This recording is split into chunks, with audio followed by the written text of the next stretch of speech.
So here's our far and near infrared sauna. It's tucked behind the garage in a really private place. The garden is right behind it. There's a little bit of light though, so you don't feel like you're trapped inside. I'm gonna go over a few of the rules just to keep everybody safe when they use the sauna. First off, you must wear sunglasses when you're in there. The red light is powerful and wouldn't want you to damage your eyes. You don't want to touch the red lights or the cages also because they get really hot. So it's not appropriate for kids to be in there at all. We don't recommend people with cardiovascular issues or respiratory disorders to use it. And if it's an older person, just to make sure their doctors give them the okay to use the sauna. The temperature range for the indoor sauna is best between 120 and 140 degrees, which is less than your traditional sauna. And if you let it go up higher than that, it's going to become unbearable. It's just too, the infrared, it just penetrates so deeply that it would become really uncomfortable.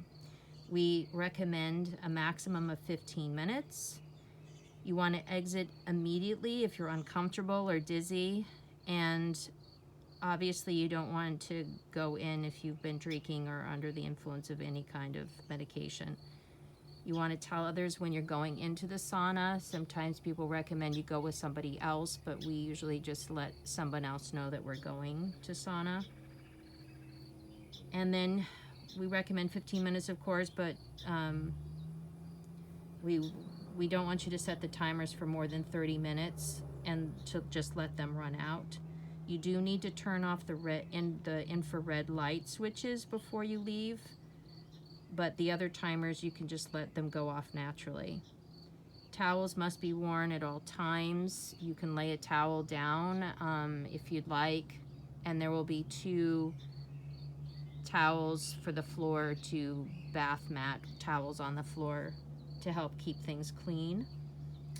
And the other thing is to just lock up before you leave so the water doesn't pour in on a southeasterly storm. So I'll take you right on in. You can see the lock is right here at the top. So when you leave, you want to press it up, and when you want to enter, you drop it down. There's a light switch right here on the side so that you can see what you're doing when you come in. There's a place to hang towels if you would like. You're going to set the timers for 30 minutes to warm up the sauna, and then you just let them run out. You don't have to push them ever back to 0. We tried that and ruined the first set when we made the sauna. So the red lights are controlled by 2 timers. Each timer is set for 30 minutes. You want to make sure it's right. It's switched to the very top because you don't want these on for 30 hours. And then you're going to press those 2 and then the top lights. And then you turn the lights on with the light switches. So like I said, these are really powerful. They become really hot. There's plenty of room, so you don't have to get near them, but that's why we don't want kids in here. Also, up to the right-hand side, there's a 15-minute timer that you can turn. And then I find it most comfortable, honestly, to just lay out. So we lay out towels to keep things clean. A lot of places tell you not to bring in drinks, but if you do, they get really warm. So anyway, this is there so that you don't put rings on the bench.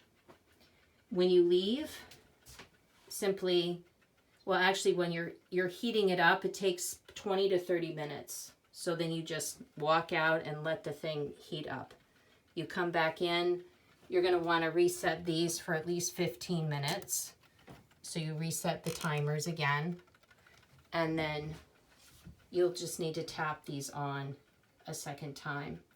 After you've done your sauna for 15 minutes, flip the switches so the lights are off. They seem to produce the most heat, so switch those off and just let the timers run themselves out. turn off the light. And most importantly, when you leave, latch the lock so the wind doesn't blow the rain in and ruin the floor. There you go.